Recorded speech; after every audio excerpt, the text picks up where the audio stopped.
Well, welcome everyone. Here we are, ready for the holidays, the 2021 virtual tasting. Oh, it's so great to see everyone. And I don't know if I'm ready for the holidays, but I am ready to have a glass of wine. So here's a toast to all of you, a toast to my co-hosts, a toast to everyone watching. And oh my gosh, it's amazing. We're almost to November, end of October. I just gotta have a sip of this wine first. So great to see everyone. We have a great show today. And it's been a while since we've had a virtual tasting, but it's been nice that we haven't had to have too many of these because we've been able to see so many of you here back at the winery. But just a couple of things. I want to make sure everyone has their wines poured and your mats ready to go, and we're going to taste the wines together. So, if you want to cheat a little bit, you can, but save some so we can taste these wines together and talk about them together. We have a lot of people watching. We're supposed to have at least a couple hundred participants, or actually double that, 400. We figure there's at least 2 of you for every tasting mat or 2. So it should be a great show. We got some fabulous wines, and I just want to take a minute to welcome our hosts. And right before the show, I thought it would just be fun to kind of total up the years of experience at V Sattui that we have on the show today. And if you include Allie, who's on the board and really helping us produce and direct this show, we have 121 years between us. That is just amazing. And so I'd like to first introduce Brooks, our winemaker, director of winemaking. Brooks, you corrected me the other day. I thought it was 16, but this is your 17th vintage. Is that correct at V Sattui? I'm not getting any younger, Tom. Yeah. Well, that's right. Yeah, it's been quite a fun ride, and it's such a pleasure to make these wines and interact and meet all of you who are attending today. Yeah, well, thank you, Brooks. And again, you've put together such an amazing team. Also like to welcome Peter, who's not been on the show before, but boy, a pretty big part of our winemaking team. Pete comes in on his 14th vintage here for V Sattui. Pete, welcome as one of our top winemakers. Thank you. Oh, Pete, you might want to unmute yourself. Then that might work. There you go. It wouldn't let. There we go. Yeah. All right. Great to be here, Tom. Thanks. Yeah, it's been 14 years, and every year is not like the last. It's always exciting. It's always something new, and it's been a lot of fun. Okay. Well, thank you for all your expertise and just great working with you, Pete. And also to round out our winemaking team, our other winemaker, Jason. Welcome back to the show. Thanks, Tom. No, it's great to be a part of the show and be a part of the V Sattui family. Now we got to put down our pumpkin spice lattes and pick up a glass of wine. Yeah, you got that right. Jason, this is your 7th vintage here. And again, thank you too for getting us through the last 19 months and the number of virtual tastings you've been on. Been fantastic. And then also another guy that just we wouldn't have made it through this tough time of fires and pandemic without the great expertise of John Winkelhaus. So John, thank you. Thanks, Tom. Good to see you. Wink, we like to call him, clocks in at 12 years here at V Sattui. They're pretty darn great. And then our food and wine expert, Marc Golick. Marc clocks in at a great 10 years here at V Sattui, so thank you for that. Thank you, Tom. It's great to be here. I'm excited for tonight, everybody.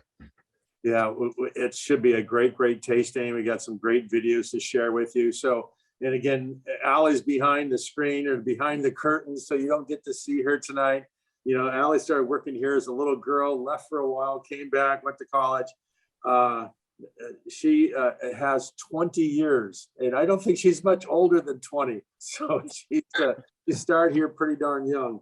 And so we're so blessed to have this great team. And I think it's really part of the secret sauce here at Sattui that we continue to make such great wines and have such a great team. And just a couple things too about this tasting. You know, when as winemakers, this is how we taste wine. We put wines side by side. We taste them. We talk about them. And this is how we would be doing it. In fact, we just did it the other day up in the Victoria room. So I think you're in for a real treat as to how we sample and taste these wines. And before we get into it, I want to talk a little bit about, let Brooks to talk about the 21 harvest, and thankfully no drama, you know, no wildfires. The fruit came in. I think Brooks is going to share with you how great a vintage it was for us. But I just want to talk a couple things. We got a couple great Cabernets. And this is the one part that has really been impacted here since 17. And that's the wildfires of 17, the wildfires of 2019 or 2020. And so we made no 2017 Preston. So that's why we're showcasing the 2018, which was a spectacular vintage. I think Wine Spectator just came out and said they're giving it 99 points as a vintage. So you know that's pretty darn good. In 2017, we got this fruit off before the fires. We made half of what we normally would make. So the short of it is that we're going to have probably a shortage of Cabernets. And so if you are a Cab drinker, these are wines that you want to jump on, and I think you're going to enjoy them a lot. So Brooks, let's just get to you right away. Let's talk a moment just about the 2021 vintage. Well, Tom, thanks. The 2021, you know, everyone knows it's a drought year. It's actually the second drought we've had consecutive years. So very little water in the vineyard. In fact, some of our ranches were running out of water, and we were almost dry farming some of our ranches, some of our blocks. So what does that mean for the grapes? Well, first of all, we had a short crop. So yields were down across the board over average yield, somewhere between 15 and 35%. So what does this mean? There'll be a lot less wine that we're making this year. On the plus side, the quality is absolutely fabulous. And the reds with limited yields, the reds always are more concentrated, beginning with a Pinot Noir. I don't think we've had a Pinot Noir year like this for close to a decade. We're just so impressed with the Pinot, the Merlot, Malbec is super. Cab, you know, the reds across the board are going to be fabulous. The whites are bright and fruity. And so, you know, as we're assembling these young wines, we're just so happy with the results so far. Even though we're on a limited volume, we're going to make some fabulous wines this year. It was tough to go after block after block after block that came in light. And so that was a little disappointing, but the silver lining, great wines this year. And big cabs too. I mean, the structure of these young cabs, I know just from tasting these young wines, wouldn't you say, Brooks, this is if you're a lover of big, full body, full throttle style cabs, would 2021 fit the bill?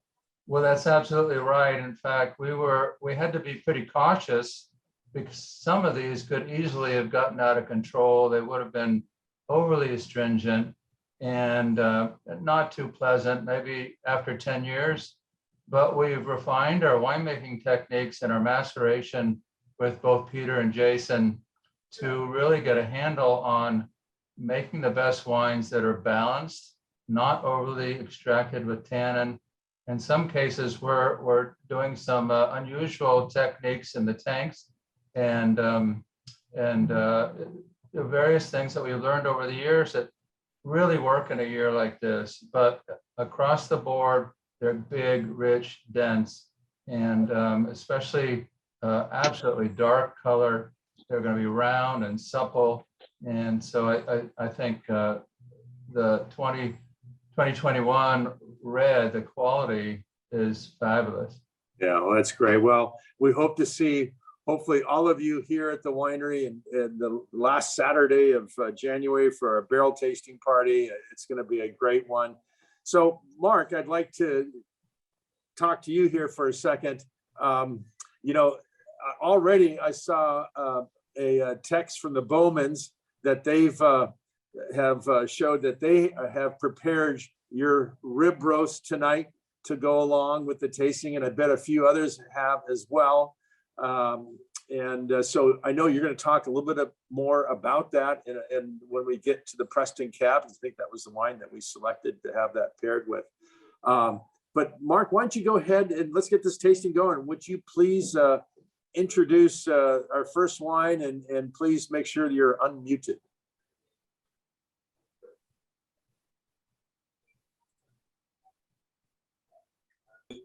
All right. Finally unmuted. I'm here, guys. But yeah, I do have a great recipe that I know I shared with you guys earlier this week, and many of you have been texting me all week asking about how to find some of the ingredients. So sorry about if there was any kind of difficulty, but for those of you and for the photos that I've seen today of what you guys have pulled off, it looks perfect, you guys, and it's going to be a great pairing coming up later that we'll talk about with that 2018 Preston. But we got to start tasting our wines in this shot, and our first one is going to be our 2019 Los Carneros Chardonnay.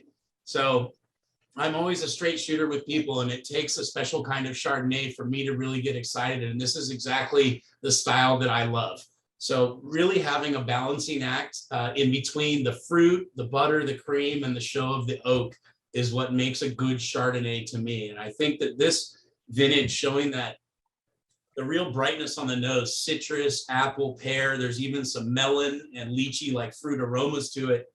But on the palate, yes, the fruit's up front, but you have this beautiful balance, like I said, with that limited malolactic fermentation. And I'm so glad that we are not a fan here at Sattui of the 100% malolactics, because it just gets so overbearing to me sometimes. I kind of want to like scrape your mouth out. So have a limitation on that in our Chardonnays to be able to let the acids and the fruit shine through and to really balance truly. So to me, I see all the things that I'm looking for in a great Chardonnay in this vintage. And, you know, of course, the wine nerds agree that no matter what we entered it in, it was over a 90-point wine.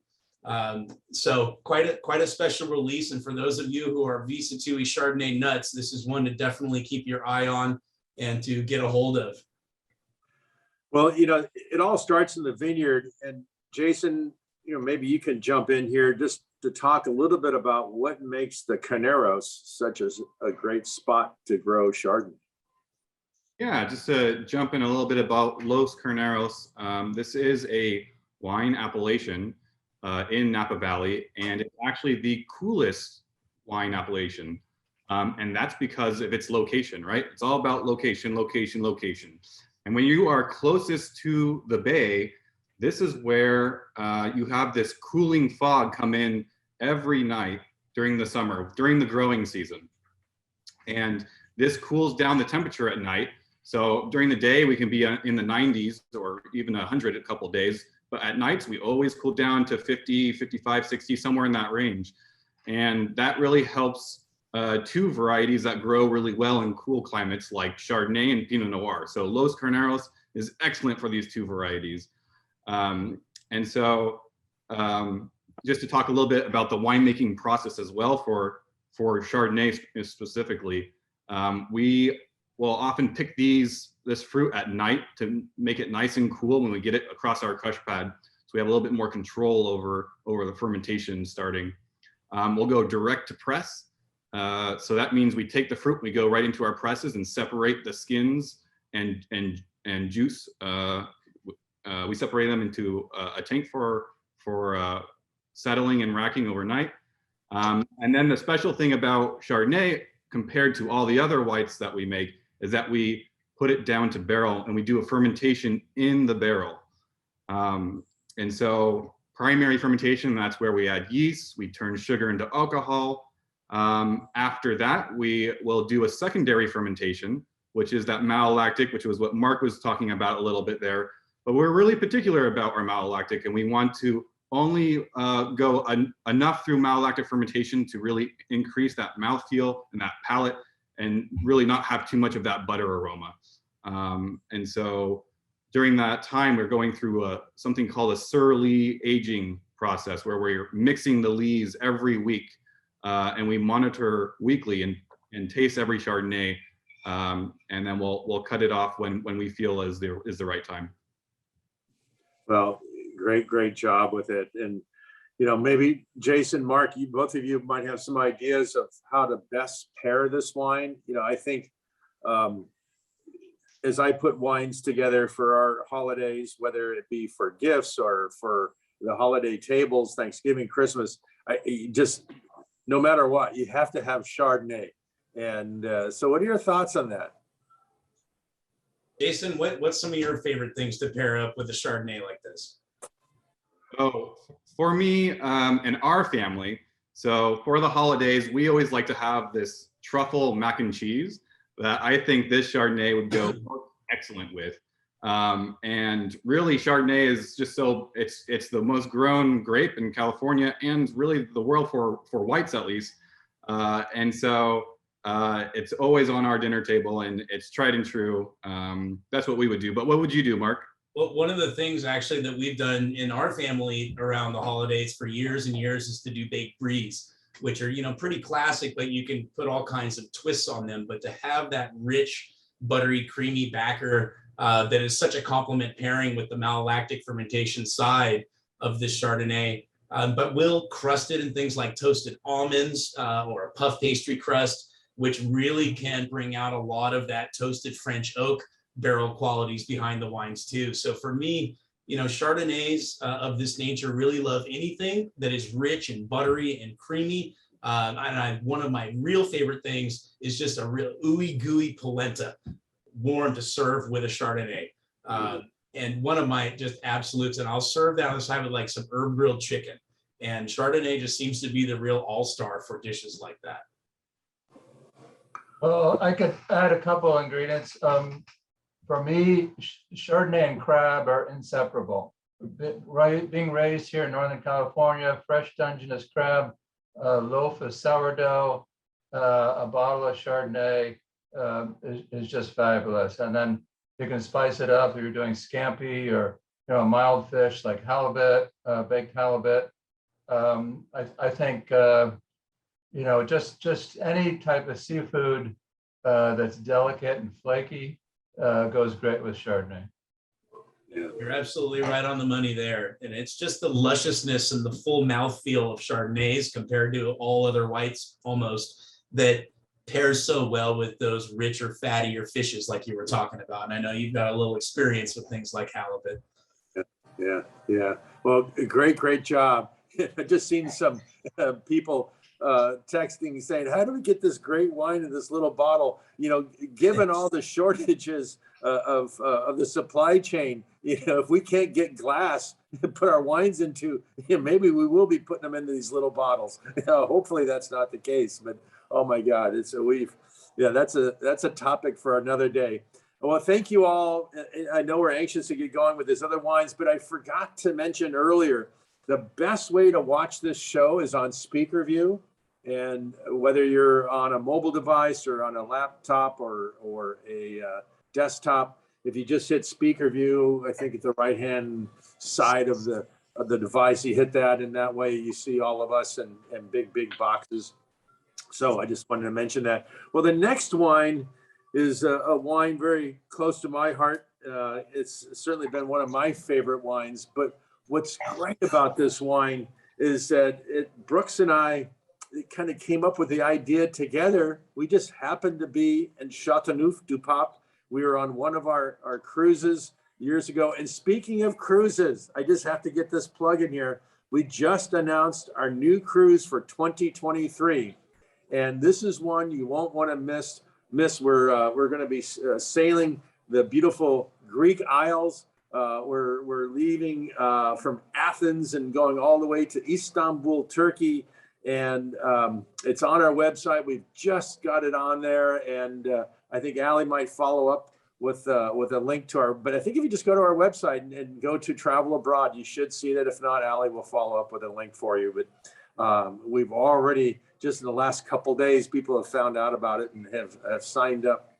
And so anyway, just quickly, we were visiting wineries. I think this one, Brooks, this one, I think Janess they were on their, I don't know, 8th generation of making wines. Jeunesse, that's right. Yeah, and you know how they grow these grapes, and they grow it virtually in stones. You know, we talk about rocky soils. Their soil's really rocky. But we came up and we tasted these wines, and this whole idea of taking these Rhone varieties of Syrah, Grenache, Mourvedre, and you know, we came up with this word entanglement. And in fact, it was a word that we came up with when one of our really close friends here of the winery, Seth Putterman, who's a physicist at UCLA. And we were explaining to him that, you know, we co-ferment these grapes together. Generally blends, like if we're making a Paradiso, we'll separately ferment Cabernet, Merlot, Petit Verdot, Malbec, so on. This particular wine, we take these varieties and ferment them together. And this whole theory of entanglement, where you put these different grapes together, and in science it would be particles, and they somehow affect each other in a different way because they're fermented together. And you come up with such an amazing wine that is, you know, almost hard to explain, because it's just not fermented in the particular way that we would normally be making wines. And so, Brooks, you know, maybe why don't you explain a little bit more about this process, and how do you decide upon the particular components and the percentage of those grapes as we ferment them? Well, that's an excellent question, Tom. In the Southern Rhone, where we were visiting, traditionally they blended multiple varieties. In our case, we focused on the GSM, Grenache, Syrah, Mourvedre, and they're all 100% estate. We grow them ourselves from St. Helena down to Los Carneros. So we have a variety of vineyard blocks, areas, regions to choose from. And it's always interesting to see how these are developing independently. But what's really exciting is when we put them together. And the idea of co-fermentation, and I'm going to ask Pete in a moment to elaborate on his thoughts. When you have disparate varieties, Syrah, tannic, dark, blueberry, Mourvedre, raspberry, moderate color, great acidity, and then Grenache, which is just really forward, red cherry, and each of these components will play a role. And so co-fermenting them, you don't always end up with exactly what you have in mind. It's always a bit of a surprise, wouldn't you say, Pete? That's right. We know which varieties work well together, and we know which style of wine we're trying to recreate and put our own spin on. But every year is going to be different. The Syrah might be, you know, extremely tannic one year, whereas another year it may not be. So when you put the varieties together, one of the things that works to our advantage is that the winemaking techniques, how we deal with the fruit, how many times we're pumping it over, temperature management, how long we allow the fermentation to continue. Those ideas might be different if we're treating the entanglement compared to the Syrah and the Grenache when they're on their own. So by combining the grapes together in the fermenter, we can apply the entire winemaking process in our mind of what entanglement should be, rather than make separate wines and then piece them together at the end. For example, we may want to use different barrels on the entanglement than on the Syrah.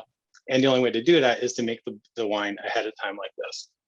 One of the other great aspects of co-fermentation, you mentioned the Syrah might have a dark color. It usually is higher bricks as well, meaning the ripeness level, the sugar level is higher.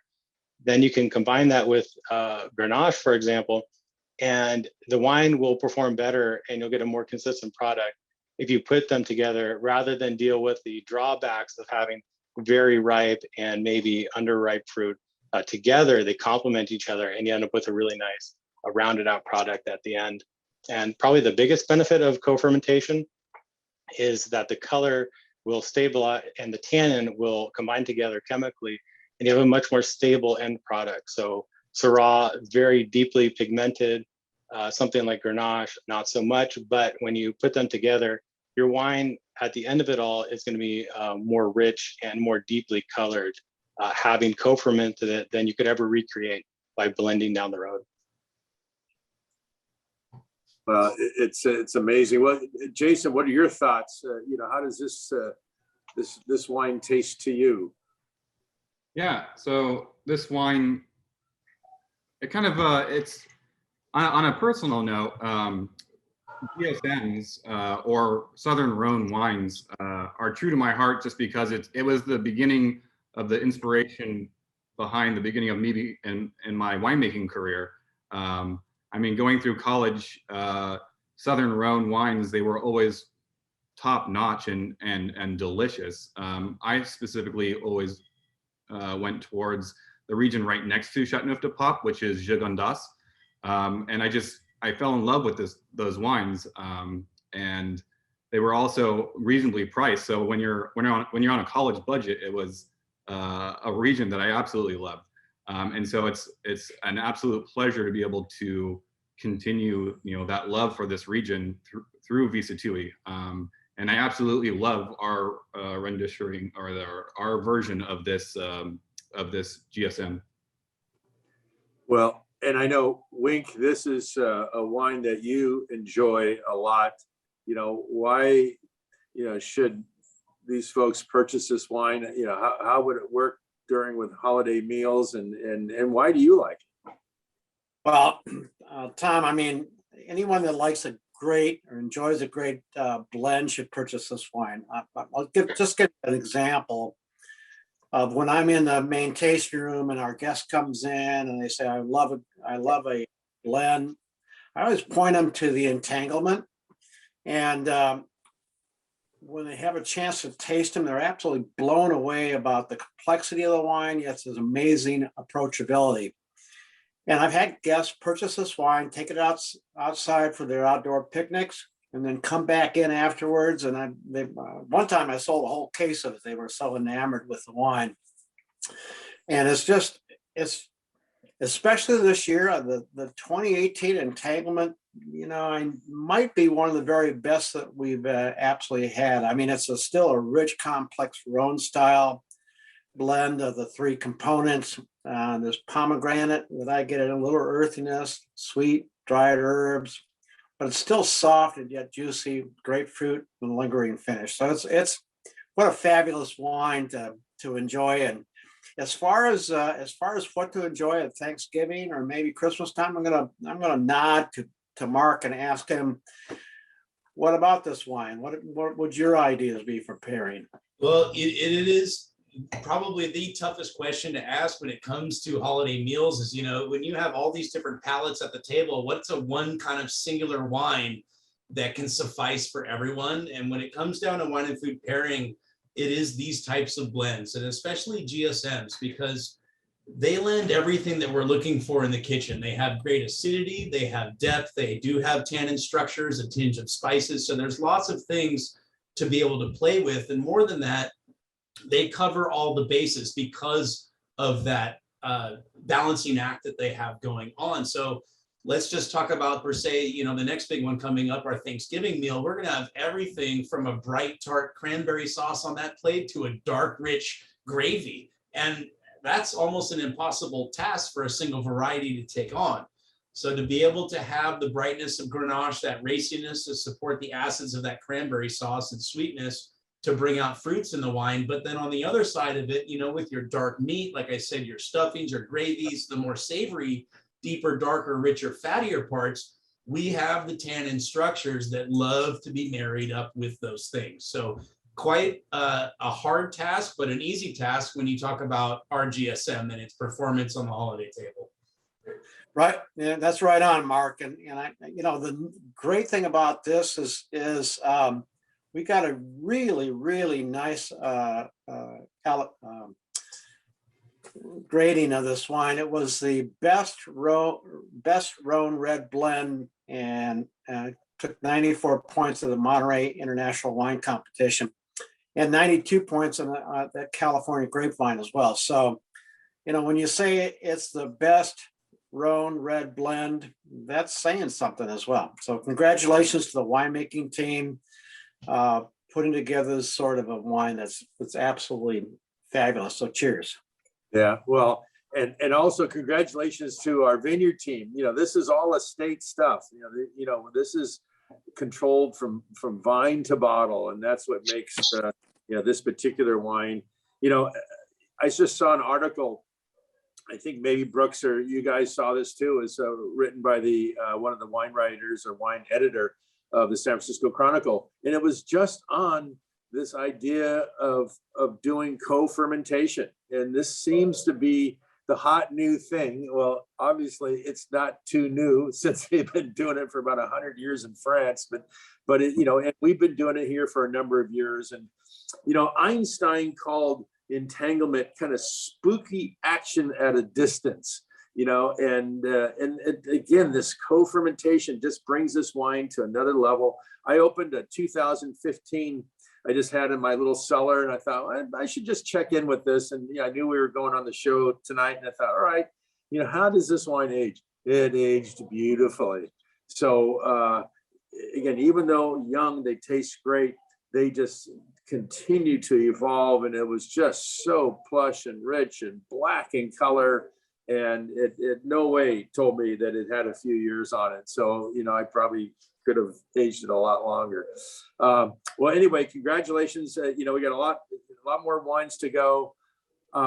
So for this next wine, this is something fairly new to our portfolio, and we thought the best way to showcase this wine would to have a video out in the vineyard with Peter Collins and having the grower talk about this amazing ancient 100-year-old video. So Allie, if you would want to just get the video queued up, that'd be great.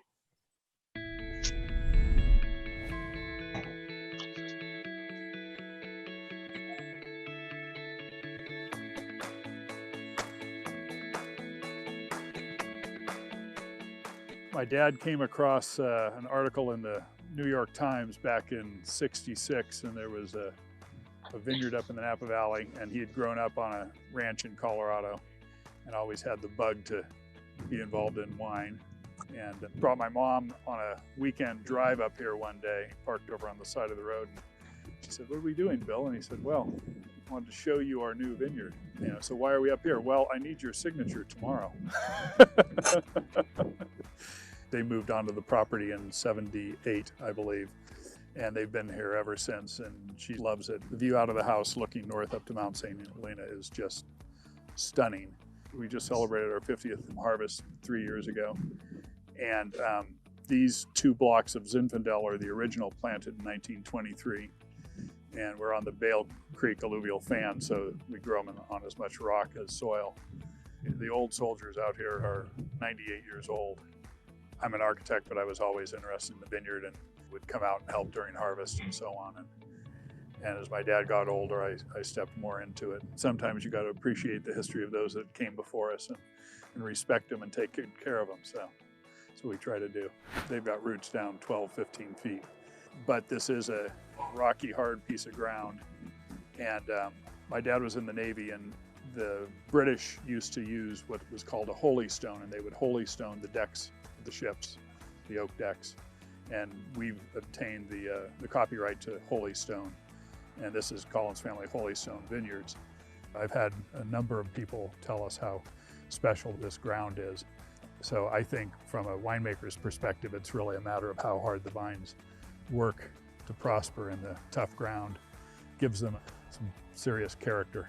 It's a central pivot of our lives, quite frankly. And it's been in the family now for 53 years, and I hope it'll be another 53. So this is really a treasure. It's a heritage vineyard, and we're so thankful that you and your family have protected it all these years. We're very happy to have the opportunity. 100-year-old vines, we don't get a chance to do that very often. future. Well, we appreciate what you guys do for Old Vine Zin and the Vineyard Designate, and that's really important to us. Well, we at Sattui, we really have learned to specialize in Old Vine Zin. We make between 12 and 13 most years. Combination of the alluvial fan, the amount of rock that you have in this vineyard, and then the age of the vine. Some vines are 36 inches in circumference, I think. I don't know if I've ever seen vines this big. They're covered with moss. They have a geriatric feel, but they put out some really great fruit. I hope I'm doing as well as at 98 as they are.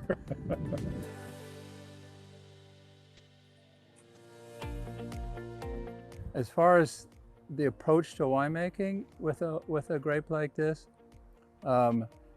they tend to be quite mature at harvest. So we're looking for a full extraction, lots of body, great color if we can. It's just got that beautiful power and balance that you're looking for. Super fruity.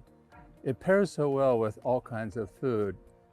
I particularly like it with lamb and duck, but even Middle Eastern food with lots of spices. Zinfandel has a real interesting spice to it. And all the overlain with all the berry character and the blackberry. This section of the vineyard here came off over millions of years from the mountain range behind us. That means the soils are well drained. The vineyard needs to seek out water, and that makes them a stronger, more powerful vine, and I think it gives you more powerful wine. The whole process from start to finish takes years and years, and the joy that you can get by having a wonderful glass of wine and taste the fruits of your labor, the fruits of your interest, your passion, the fruits of the grower's passion. It's very rewarding.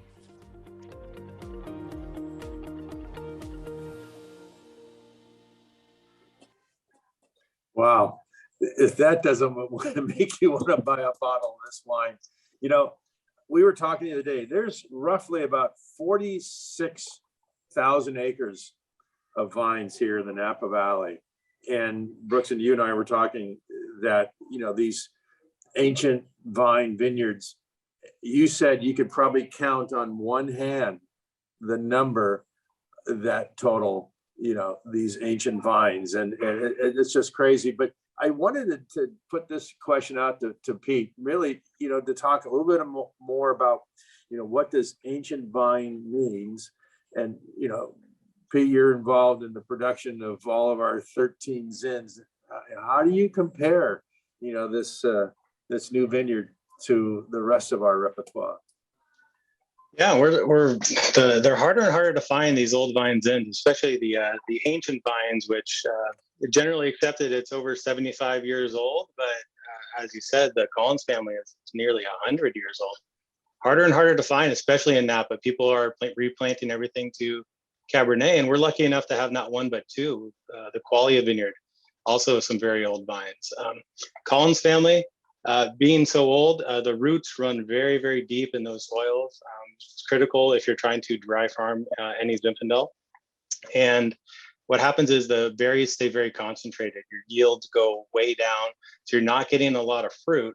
Another reason why people tend to replace those vines is that the yields go so far down, it doesn't make as much financial sense to keep it. But the people that do keep it, the wines are just, they're incomparable. There's nothing you can do with some younger vines in to make it taste like this. The depth of flavors, the richness, you get this nice mix of very, very ripe berries with some less ripe berries on the same cluster. That's what we see when we bring the fruit into the winery. You see different variations of ripeness within the same cluster. And that's what gives, especially Zinfandel, I think, this special characteristic of having the ripe flavors and these spicy flavors as well. You see that in the Zin more than any other variety. What are some of your favorite dishes to pair with a wine like this, Pete? Well, I will say that Zinfandel is the number one red wine in my household, and that's because my wife Lauren loves Zinfandel and all the different Zins we make here. She really enjoys trying each one. So I will say from at our house, Zinfandel is a year-round red wine. Certainly goes things that are very boldly flavored, maybe a little bit on the spicier side. So barbecue type items, grilled items that have a lot of black pepper seasoning on them. Things like pizza, spicy red sauce with Italian sausage. Anything in that realm you can't miss. Zinfandel is really, it's not overpoweringly tannic, but it has very bold flavors. So it can really stand up to some heavily seasoned foods, and it's very pleasant. Well, Zins are certainly a big part of the Davies household as well. Yeah.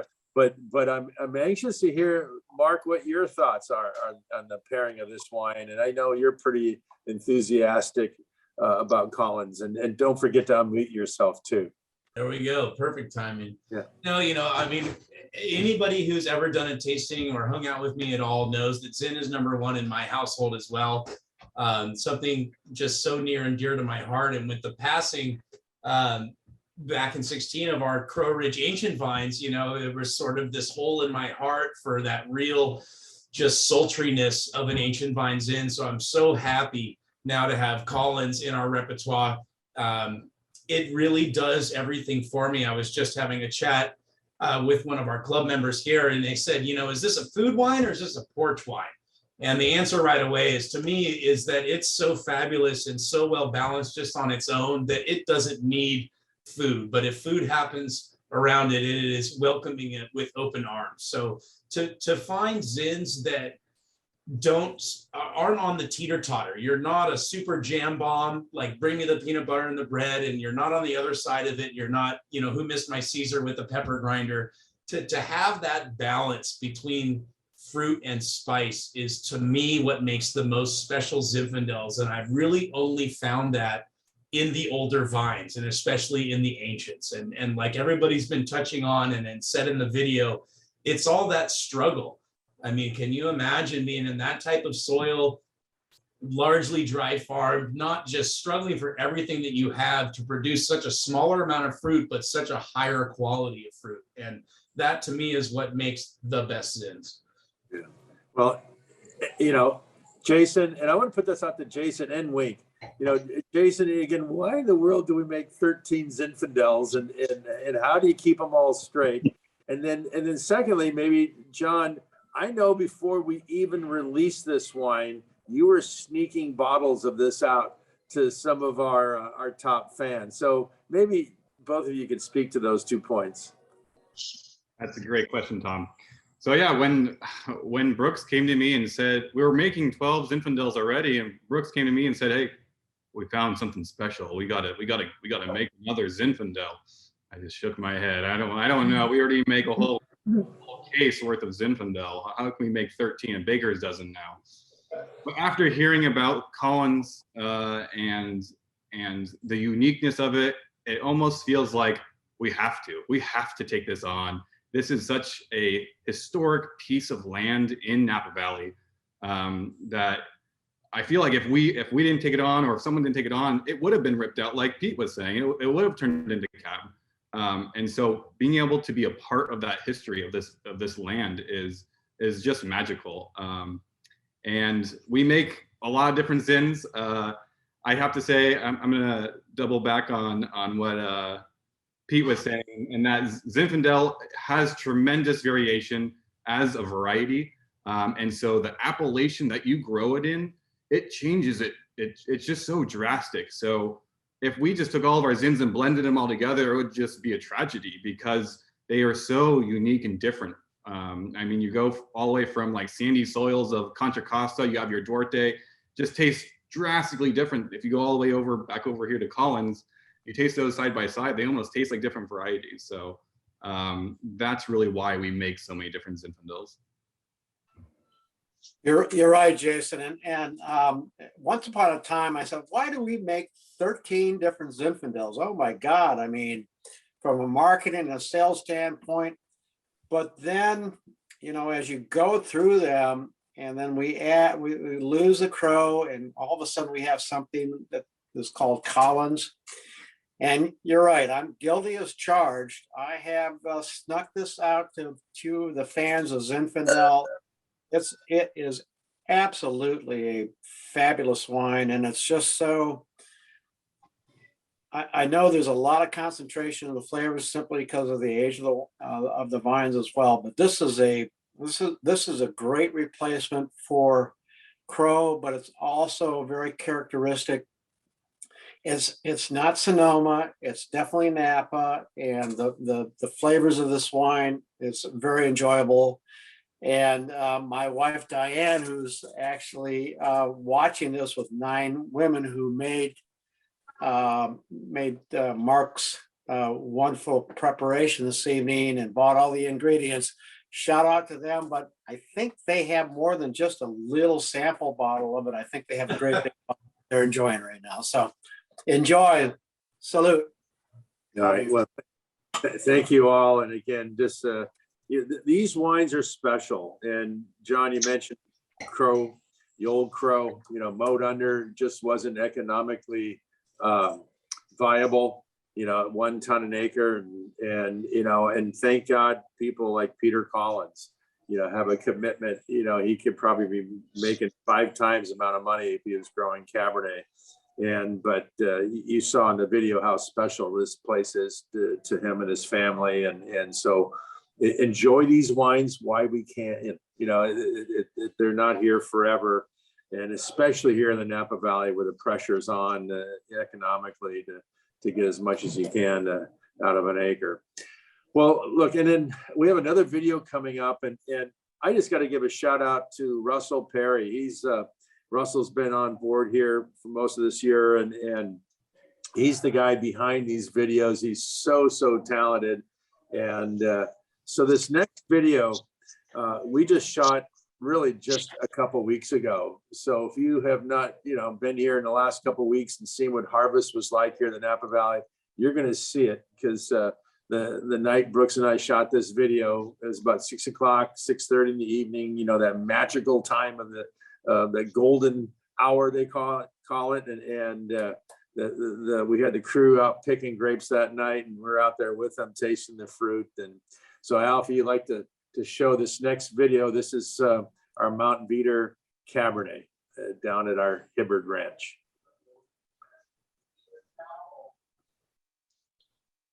And I think she's going to get this up here in a second.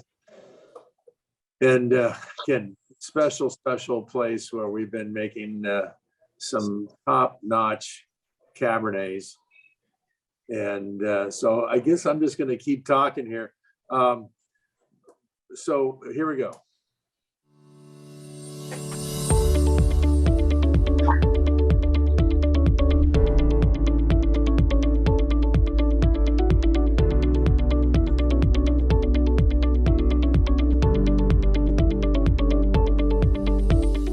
Well, here we are. It's a very exciting day. This is early October. We're just beginning harvest of Cabernet Sauvignon here at Mount Veeder. This is our Hibbard Ranch, and what a magnificent place.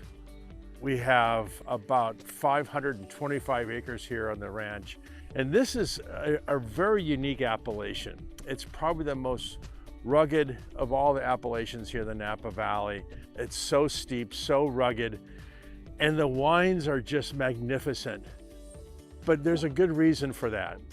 One, because of the soils and the lack of water, we get really small berries and really intense flavors. It just makes this appellation so unique. The appellation itself is about 15,000 acres. It's bordered by the Mayacamas Mountains. Where we're sitting right now, we can see all the way to San Francisco, the San Pablo Bay, so we have influence from the ocean, but also the great heat from that comes down the valley. This wine is really one of our favorites. It's our own estate fruit, producing one of our very top Cabernets, and we're excited to share this with you.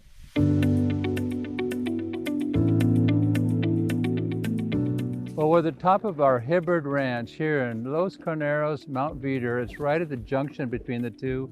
We're actually on the Mount Veeder side. And if you look behind me, there's some foothills of Mount Veeder. which continue behind us. So we're at the lowest, most southern aspect of Mount Veeder.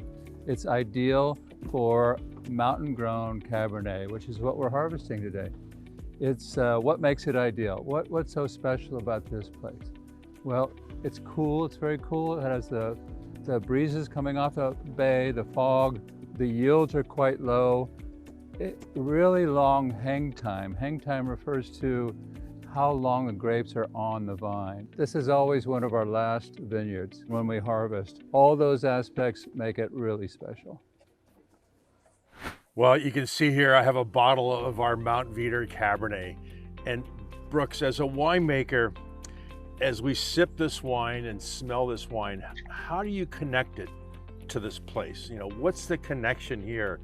If you look around here, we see bay trees, we see sage plants, we see aromatic herbs, and those all will play a role in the aromatics of the wine.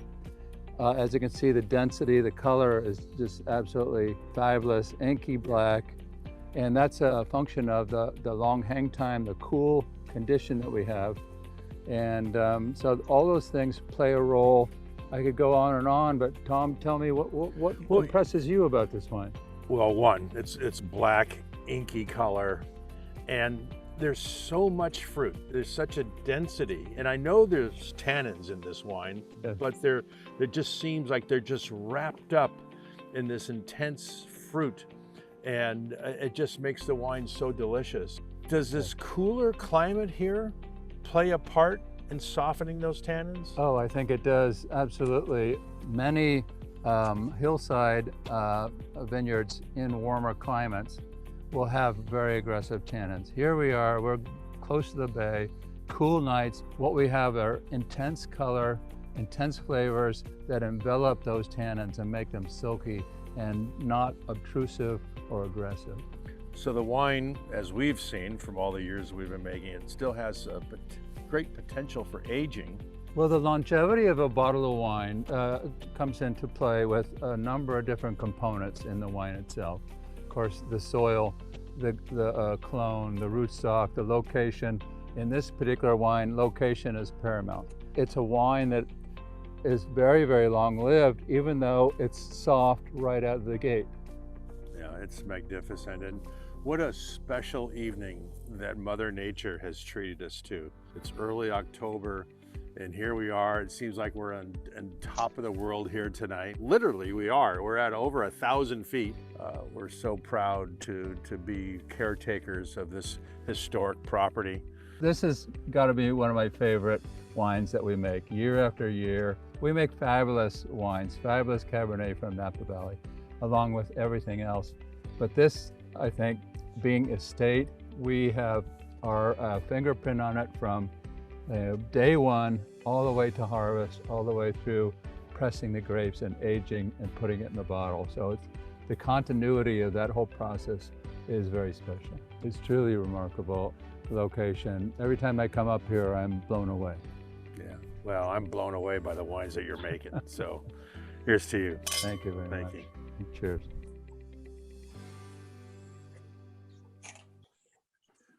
Wow, you know, what a wine. I hope all of you out there are sipping this wine with us and smelling it, and what a tremendous vintage. And Jason, I thought I'd ask you, you know, what's special about working with Mountain Cab? So Mount Veeder Cab is it's my favorite cab that we work with, and I just love this wine so much. It has like the video was saying, it just has this inky dark black color. The concentration of fruit is just so vibrant. It jumps out of the class. You don't even need to put your nose in it. You just open a bottle of this and the whole room already smells like Mount Veeder Cab. It's phenomenal. And bringing all this to the table, it's really, as you saw, it's that terroir that you see. It's that elevation. So Mount Veeder elevation needs to be anywhere from 500 to 2,600 feet. And so we're towards the lower end of that. I'm going to go back to that metaphor of the fog coming in as if it is an ocean every night. And Mount Veeder is just above that fog line. So that ocean comes in, and I like to say Mount Veeder is oceanfront property to that fog. So you get to see that fog slowly come in and slowly go out. It does cool the area, but you still have great sun exposure. You have really awesome ripening. And it's a cooler region, so you do have really long hang times. And it's this long hang time that adds to the concentrations that you get. That combined with also volcanic soils, it's really well drained. So the vines really struggle a little bit, which you combine all these things, and that's what Mount Veeder has to offer. Well, and hey, and Pete, I know you work with a lot of great Cabernets as well. What are your impressions of this mountain fruit? Mountain fruit in general around Napa, the berries are going to be smaller, and that totally changes the type of red wine you're making. With this Mount Veeder, it's not only do you have less clusters per vine, you have less berries per cluster, and the berries you do have are pretty small berries. It's the lowest yielding Cabernet that we work with at Sattui. So what happens is the density in the wine is just off the charts. So there's so much concentration, so much flavor. As Jason mentioned, even though it's a cool growing area, you still have lots of great sun exposure. So as the season goes on, a very long season, we're harvesting these grapes a solid 3 weeks after we might harvest the Cabernet from Vittorio's right out the winery. So that's a lot of extra time that those vines are still pumping sugar into the fruit. The flavors are developing, the color is changing, the acidity is softening. And that extra time really produces a powerful wine but it has an elegant side to it, where you mentioned in the video that the tannins are there, but they don't overwhelm you. They're so well integrated into the wine. There's so much color. Everybody's talking about the color. It really is one of the hallmarks of this wine that leads to richness in the final product. So the Mount Veeder wine, very rich, very powerful, very concentrated. It's everything you want to see in a Napa Valley Cabernet. Well, Mark, every time I stop by the tower, not only do you have this wine open, you typically have older vintages of this wine open. Why is this wine special to you? How can you help it? We have a wine that is this amazing at a young age. You can't help but be curious to see what some of the older vintages are doing. And that's one of the amazing things that I get to do up there in the Vittorio room. And so this last time when I audited our menu, as it were, and did some blind tastings, and now currently have decided that right now, there were so many of them that were showing well, but the one that was absolute apexing that earned a spot in the room is the 2010.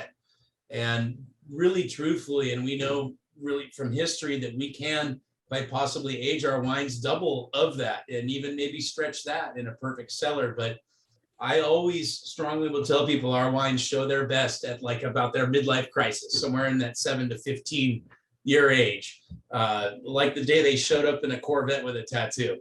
And actually, I cracked that joke in my room the other day to a couple, and the wife looked right at the husband and started snickering. He looked at me with a look, and he says, "I just bought a Corvette, and check out this tattoo." And Mount Veeder was the wine for him. So there you go. But it's so much fun to play around. I love watching this wine go from an infantile stage that's so beautiful like this, and seeing what it does through its lifespan. And you guys who do have Mount Veeder in your cellars, look for a full 20 years of a possible enjoyment of aging. But truthfully, I think most of us would agree that a little bit before the end of its time, might be when it still has some great raciness and tannin structures intact, but is completely softened and rounded. So it's a wine that is enjoyed, obviously, at a young age, but it will treat you nicely through the cellaring process for years to come as well. Well, thank you for that, Mark. And I know too, this wine's done so well for us. Just kind of looking here at some of its accolades. It's over 90 points in California grapevine, James Suckling, Jub Dunnick, Connoisseur's Guide, Wine Enthusiast, the list goes on and on about the ratings on this particular wine. And in-house here, this is one of our favorites. So good. Well, again, another great Cabernet. Well, now we're on to our next wine, and this is our 2018 Preston. And, I thought, this is a wine that, that maybe Wink could introduce. And we do have a short video on this, but, you want to make a little introduction on this wine, Wink? All I can say about the Preston is I think, Tom, you can correct me if I'm wrong, but I think this is our first vineyard designate wine back in the 70s. Is that right? So Right. It's been consistent. It's been one of the favorites of our members, and probably our largest selling futures, because our guests and our members come back year after year after year. And don't forget, at the end of January, you have a chance to come back to the barrel tasting party. But they come back year after year after year and buy a case or two and cellar it once it's released and enjoy it for years to come. So it's one of those wines off the Rutherford bench, that off the Rutherford viticultural area, that are just ageable and perfect. So why don't we run the video right now, Allie, and I'll come back after this, but the video tells a lot.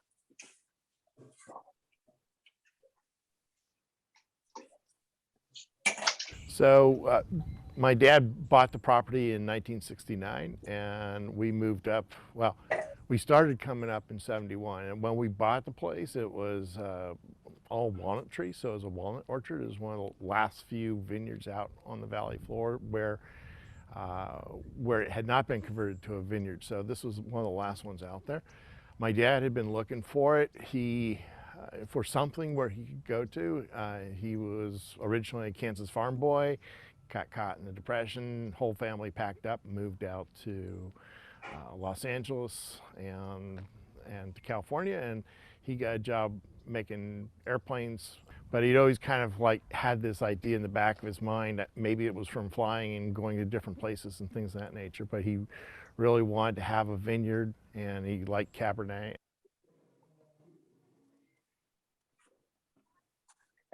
For Preston Vineyard, it's really the strict viticultural protocols. We have very strict fruit thinning protocols. Our clones here are clone 7, clone 47, and clone 191. And although the vines are capable of producing 2 clusters per shoot, we take it one step above and drop it to 1 cluster per shoot. It hurts yields, but here at Preston, it's all about quality, not quantity. That's really what delivers the best product.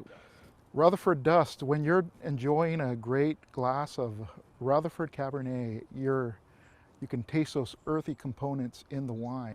It's what makes the wine in Rutherford phenomenal. But you're drinking that Rutherford Dust, and that's really what it's all about.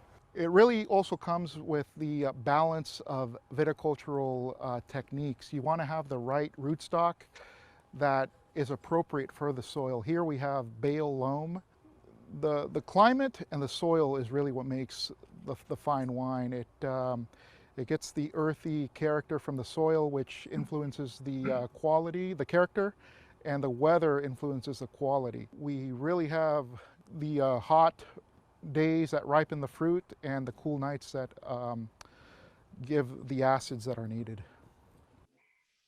I remember Dario and my dad, from the very early years, talking with one another and things of that nature.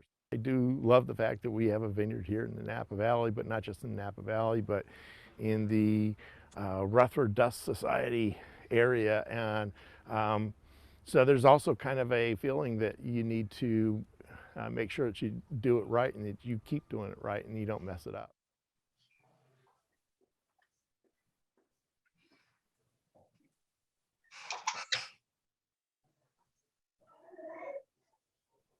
Well, Tom, that's that's just so classic about the Preston Vineyard Cabernet, and we've been making it for a very, very long time. It is our most awarded wine over the years and the decades. And again, it was the first vineyard designate wine that was produced by Dario back in the 70s, which is a great story by itself.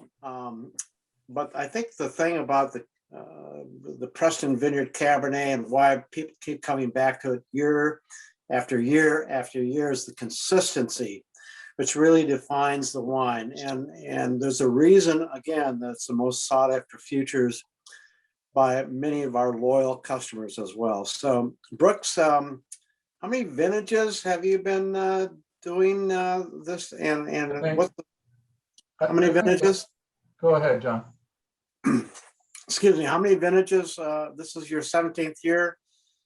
Yeah, it's 17 years, but I've done 1,000 vintages with this wine, I think, because we always multiple pickings. We have several different blocks that we get fruit from. Some are picked as early as 2 weeks before the last, sometimes even longer. And so walking the blocks, trying to evaluate the maturity, the flavor, development in the vineyard, there's always going to be some changes. The soil is pretty consistent, but there are some areas in the vineyard that are a little bit different. And when you take that into account, you can quickly see, excuse me, in the maturity sampling, the flavors,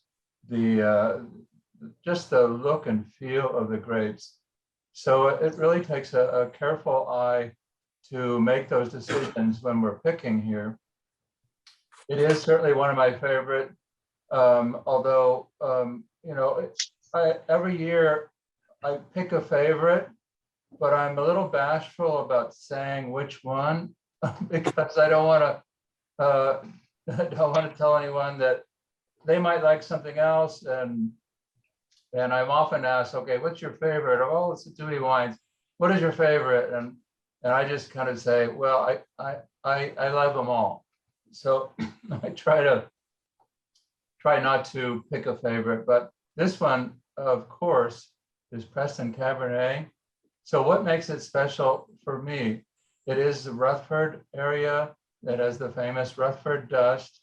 And it's been farmed for since the 70s. And Dario, as you saw in the video, first started getting this fruit in 2005 was my first year working with it. We've done some small amount of replanting here, selecting new clones, new rootstocks, and we're really happy with the way the vineyard is developing, even with the younger blocks.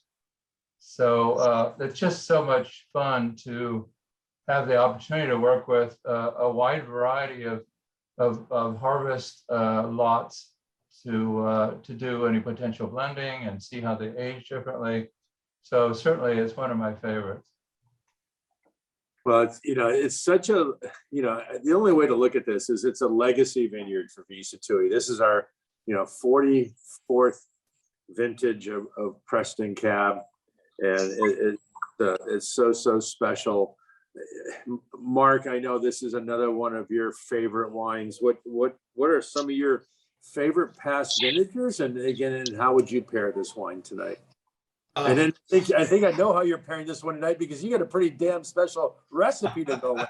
Yeah, and if we weren't separated by the half of the property here, I'd come drop you some. So I think you're just gonna have to wait till after we're done. But absolutely. So let's start with this wine here, and then I'll talk a little bit about some older vintages that I love. But for some of our club members that have come to see me in the last couple of months, I've been giving them sort of this wink of the eye, saying, hey, listen, you guys really need to pay attention to this 2018 Preston. And for all those again who know me, Preston, I love all of our wines, but I've forever and a day just been such a Mount Veeder kid.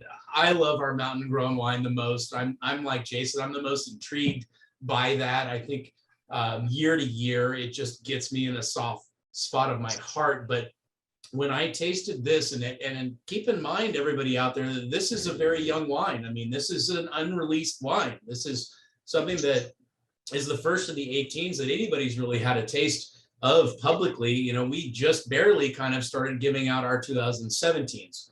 And so when I had this wine, it really inspired me, you know, to think, hey, a wine that is this amazing and this rich and so diverse in body would be the perfect holiday meal wine. And so what I came up with, and the recipe that I sent out to you all, and I saw so many texts coming through this week again, and then so many photos just of recent of people enjoying this recipe, and even comments that are coming through right now about how great this wine and food pairing works. But I'll hold mine up for you guys if you don't have your own at home, just to make you jealous. But that's a double cut bone-in standing rib roast and little parsnip puree.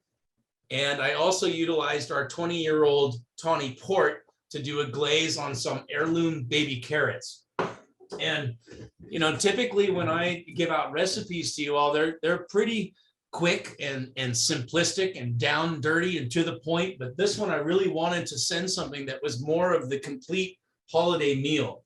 And so having some different components in it that really highlight this wine in different ways. And mainly when we talk about wine and food pairing and we talk about boldly tannin wines, and namely cabs will be in that category, of course, we talk about how to take away some of its loud voice and really soften the wine, bloom the fruits, tame down some of the aggressions. And the three most powerful things in a wine and food pairing chef's arsenal to combat that is going to be protein, salt, and fat. So obviously I thought, what could be better than a big piece of ribeye, number one, to cover our protein and our fats. And then the salt I bloomed out into that porcini crust. And porcini also not only having just amazing flavor, but has another place in the wine and food pairing world. And one of our six senses most recently discovered, which we call umami. And umami is an earthiness that also can come in fermented products like soy sauces, but really found in mushrooms the most. And umami loves to highlight the long-lasting finishes of earthy tones in wines. It's the ultimate of complement pairings for a bolder, richer tannic wine.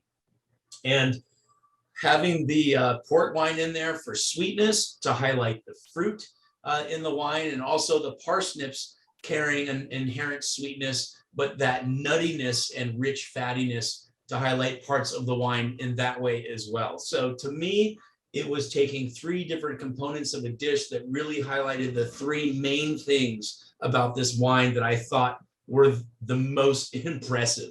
And I got to be honest, like, I really can't wait to see what happens with this wine with aging, because like I said, quite honestly, it shouldn't even really be considered a release at this point, but drinking as though it's been in our cellar for some years. So going back to part of your original question, Tom, you know, the most recent Preston vintage that really rings in my mind from our library is our 2009. And the 2009, to me, again, kind of being in that midlife crisis area, that 7 to 15 year marker, has such tremendous acidity and fruitiness up front, but the tannins have polished off to a point that, you know, and I always keep it very raw and real up in the Vittoria room, but I would give people descriptors for the softness of that particular vintage of our Preston with words like pillow-like or evaporative. I mean, it's even beyond saying, of course, the word smooth or crushed velvety. So definitely one right now. And if you have any in your cellar, it is time to start thinking of really good reasons to open a 2009 Preston, you guys. Yeah, well, thank you for that, Mark. And boy, I don't know. I love this 18 vintage. It's just a great vintage for the Napa Valley. And the only reason that we're, you know, showcasing this wine tonight and giving all of you an ability to buy this wine is that we think a lot of it. And the fact that, you know, we're really short on Preston Cab, and we'll be short on all our cabs. And so it's delicious to drink now, but as you can see, it's going to age a lot longer. Well, look, we got one last wine to talk about, and it's appropriate that we end up with a port. We love our port wines, and it's part of our legacy here at V Sattui, making these. And someone's just asking, why does my glass look fuller than others? Well, I got a lot of wine behind me here. But Brooks, why don't you introduce this really, really special last wine for our virtual tasting? Yeah, I'm happy to do that, Tom. Port is a unique and special wine. Very few people make it to any considerable amount, and because it requires a lot of time, a lot of effort, a lot of capacity for the barrel aging aspect of it. This is a 20-year-old port that we bottled, which means that the youngest port that went into this blend is 20 years old. And there's components, other wines that were put into this blend that are even older than 20 years.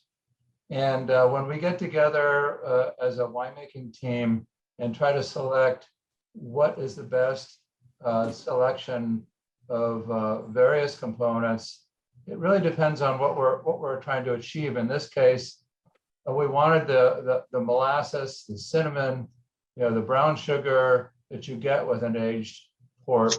And we are very fortunate to have a huge inventory of these wines that we've either made or accumulated over the years. You can imagine if we have 30, 40-year-old port in here, it's like cherry picking, the candy store when we go to make a wine like this.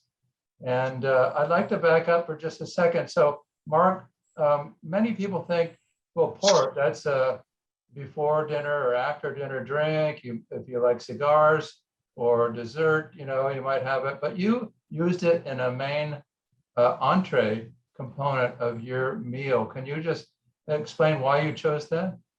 Well, port, well, let me back up all the way. As chefs, we look for ingredients that have big impacts so that we don't have to use too many different. So we want them to have very loud voices, and port will definitely do that. And when it comes to why I use this in the glaze, carrots have an inherent sweetness to them as well, but to further go on and to add the layers of complexities of sweetnesses of the port, and then to cut it with butter to richen that whole experience is truly why that is there. And it plays well with Cabernets because that type of sweetness in the background will highlight the fruits of the wine. Well, it's great to integrate it into a variety of meals. It's not just a dessert wine that you reserve and have at the end of the night. I think it's very versatile, and you showed that tonight. Nice. And then maybe before we just wrap this up, Jason, why don't you just talk a little bit about, we talk about ports, we talk about Madeira, we have, why don't you maybe kind of help folks kind of understand maybe the difference between these styles of wine that we're making here? Yeah, that's a good question, Tom.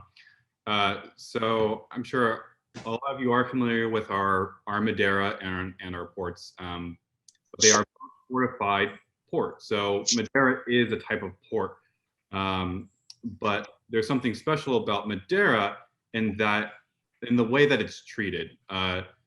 Historically, how it's treated is on the island of Madeira, you make your port and then you put it into the attic space of your winery. And as you can imagine, in your attic space, it just gets extremely hot during the day and then really cool at night. And that happens day after day. And so it increases the rate that you have oxidation happen and the aging of the port.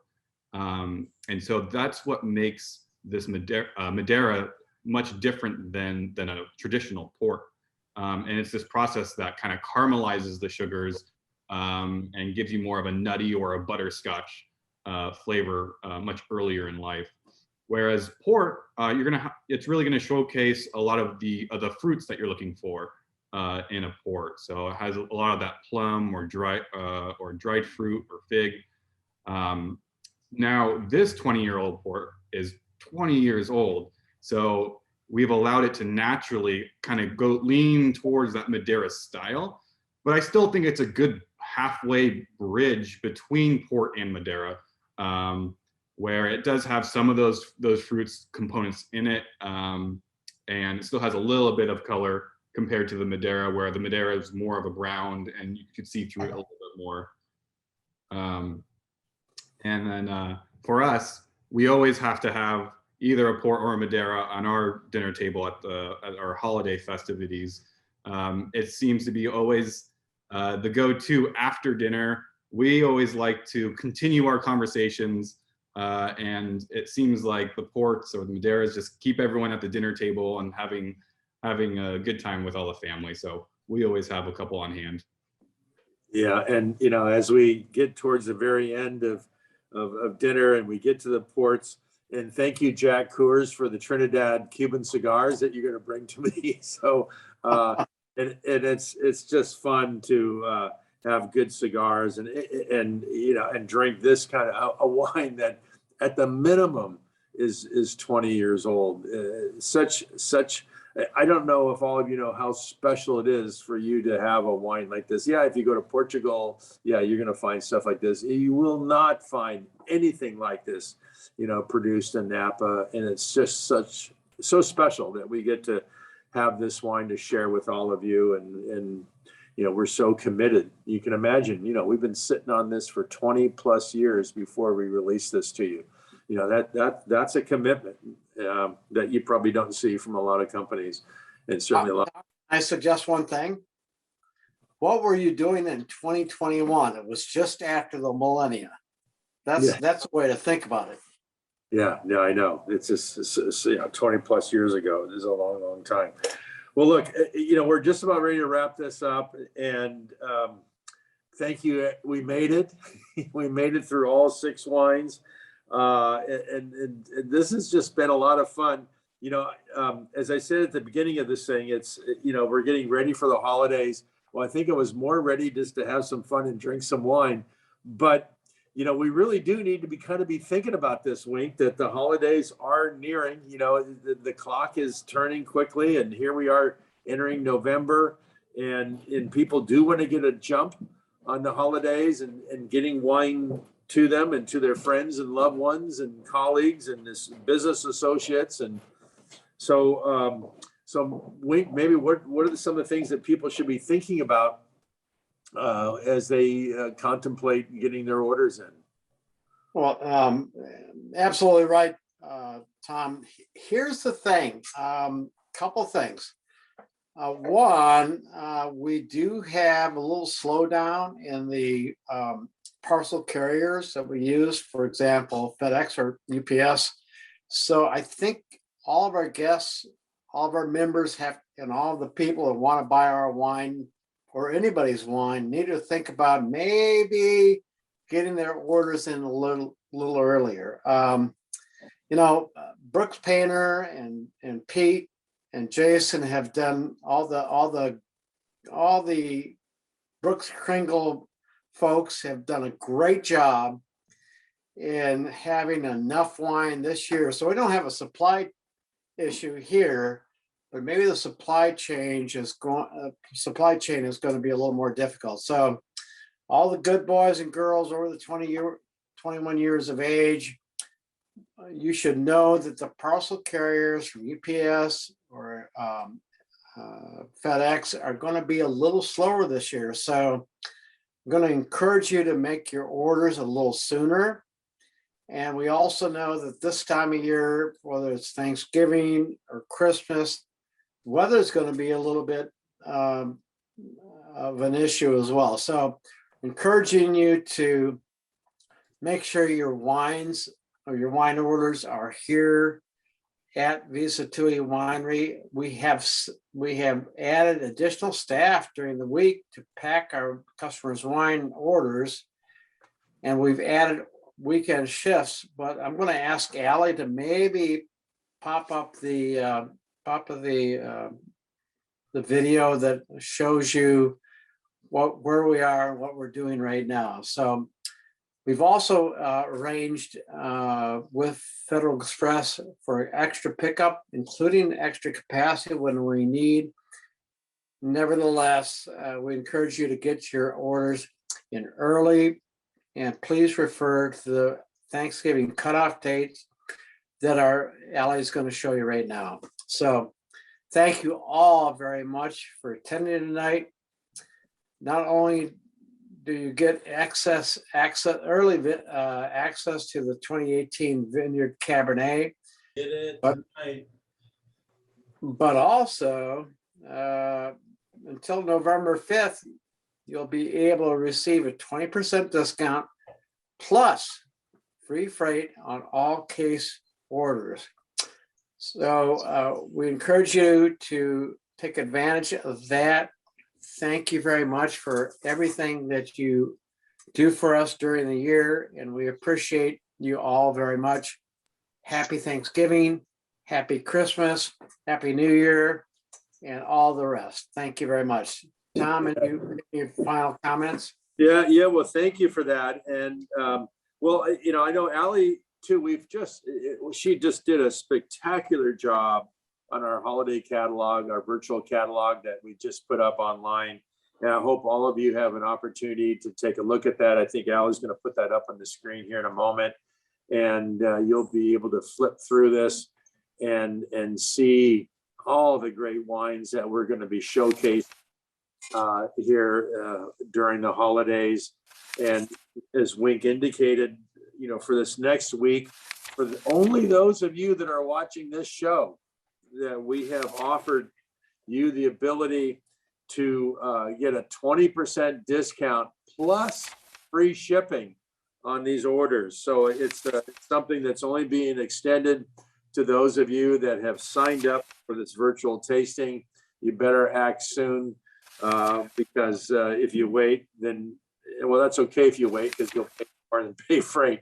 But hopefully you do take advantage of that and jump on these wines and also too, some great gift packs that would be received well by anybody on your gift list, whether it be companies or friends or loved ones and thoughts. And so again, the theme is order early, order a lot.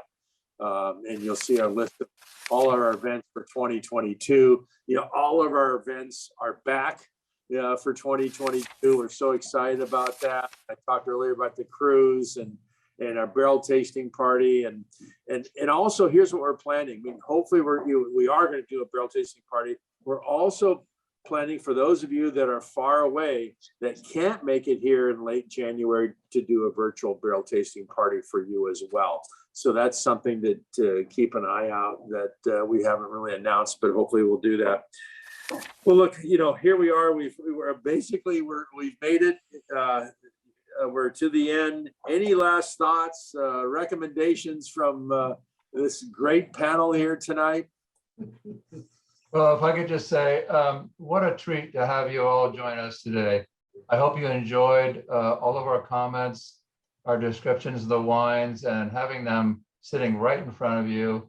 And then the standing rib roast, for those of you that made it, just invite me over anytime.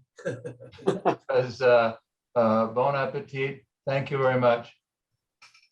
Again, go ahead. Tom, can I just mention that the 2018 Preston Cabernet is only available for until November 5th. And then it's going to go back. So it's really a pre-release. It's a special time for you. Anybody with us at this virtual tasting to purchase this wine. So my guess is it won't be available till 2020, late 2022, maybe 23. Yeah.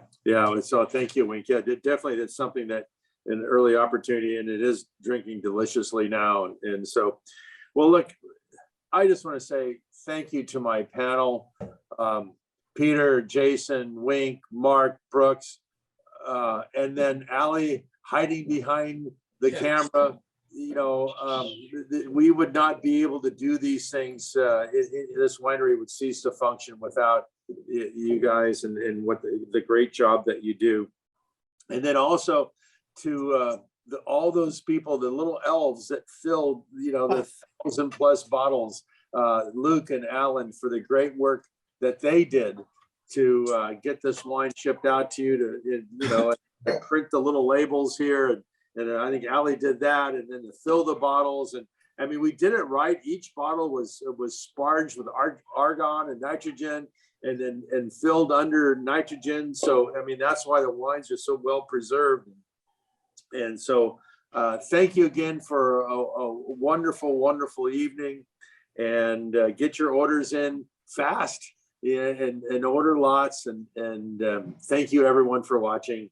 Good holidays to everyone. Salute.